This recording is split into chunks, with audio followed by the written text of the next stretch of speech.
We begin tonight with Pope Francis in America.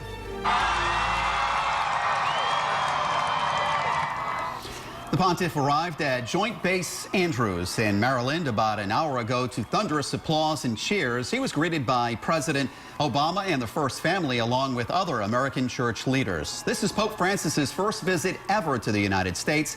He'll be here for a total of 6 days. And during his visit, security around him will be extremely tight. Pope Francis is making stops in 3 major American cities, including the nation's capital, where tomorrow he'll be addressing a joint meeting of Congress. The Pope's arrival in the United States comes following a 4-day tour of Cuba. Francis played an integral role in the U.S. and Cuba, establishing diplomatic ties after more than 50 years, even facilitating secret meetings between leaders from both countries at the Vatican. More than 1 million Catholics are expected to see the Pope and celebrate Mass with him in the week ahead. And there's a huge amount of excitement surrounding his visit. For more, we're joined live now by Eyewitness News anchor Danielle North, who's in Washington, D.C. Danielle?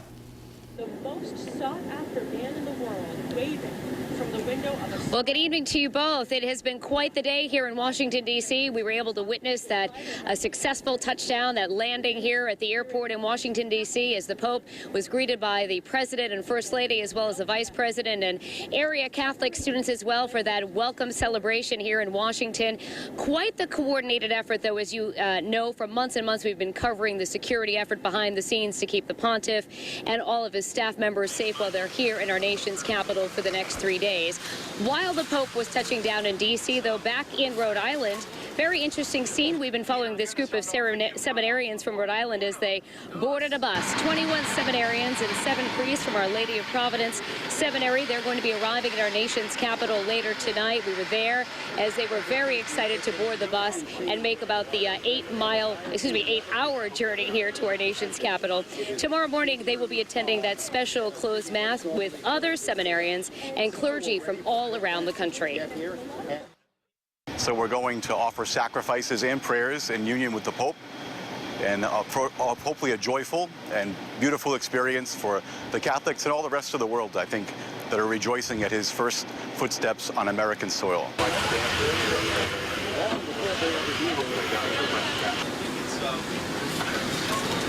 And again, that seminarian's trip is funded by the Diocese of Providence, and they are expected to arrive in the D.C. area at about 10 o'clock tonight. First thing in the morning, they'll be boarding special buses to head to the National Shrine. The Pope will be celebrating Mass at 4:15 tomorrow afternoon, and all day long the preparations have been underway at the Basilica. Some 10,000 chairs have been set up. There's also going to be seating for 15,000 more who will be expected to be there as the Pope celebrates Mass tomorrow afternoon. Mike?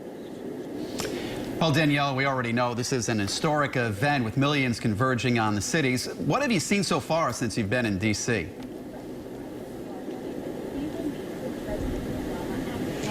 Well, in the early morning hours, we were able to travel around to some of the monuments and the more popular sites where the Pope will be actually having a small papal parade tomorrow before he heads to the Basilica. And there was some increased police presence. There's also some barricades and fences set up. But what perhaps was the most interesting thing that we saw was the amount of media here. We spoke to a member of the communication staff who tells us there were 8,000 credentialed media, about 5,000 in D.C. alone. So certainly quite the undertaking, as every single member of the media has to undergo security and screening before they cover each and every single papal venue here in our nation's capital. And as Steve just said, the nation's capital is buzzing with excitement. Millions are expected to see the Pope during his visit this week. And among those making the journey to see the Pope, pilgrims from right here in Rhode Island. The Pinpoint News Tracker takes you to Washington, D.C., and that's where Eyewitness News anchor Danielle North is live with what's happening now. Danielle?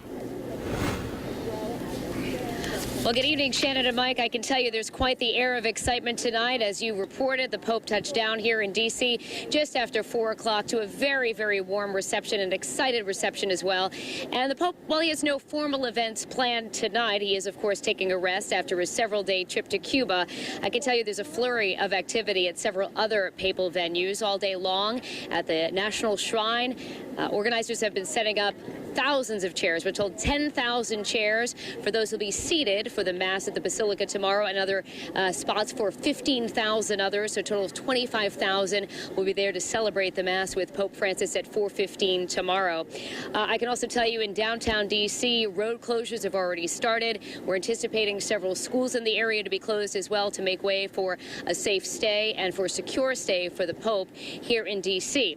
So while all of this was happening in our nation's capital this afternoon, in Rhode Island, a group of seminarians from Providence College that we've been tracking for the last few weeks as they prepare for their journey here to Washington, well, they left via bus. 21 seminarians and several priests headed down to D.C. They're very, very excited to be a part of this Mass. They'll also have a special prayer, with other clergy members as well before the Mass is celebrated tomorrow. We caught up with them as they boarded the bus, and here's what they had to say.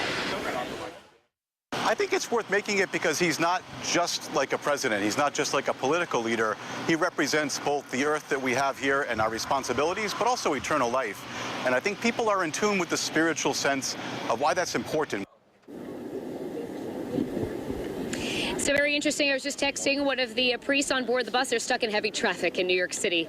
As you might expect, they might encounter some roadblocks along the way before they make it to D.C., but they should be getting here late tonight, and they'll be preparing to head to the Basilica first thing in the morning. As you may imagine, with 25,000 people, there are going to be a number of buses that will be leaving, not only for religious members of the religious community, but also for the media as well. There are 5,000 credentialed media here in Washington, D.C. to cover this papal visit. Mike and Shannon? And Danielle, with all those people, all those media, this is obviously unprecedented as far as the security response goes in all three cities the Pope is visiting. What have you experienced so far in D.C.? Well, for several of the events, especially for the papal parade, which will be taking place after the White House visit tomorrow morning, there is already barriers and barricades set up, some fences as well. They're going to try to keep the crowds together and, of course, away from the street as the Pope makes his way down several streets, including Constitution Avenue. So we've seen that in place. We've also seen the security screening for members of the media. We've been told to expect up to 2 hours to wait in line before we board the buses to head to the Mass at the Basilica tomorrow. So all of us have to go through that intense security screening here in our nation's capital. All right, that's Danielle North reporting live from Washington, D.C. Thank you very much, Danielle.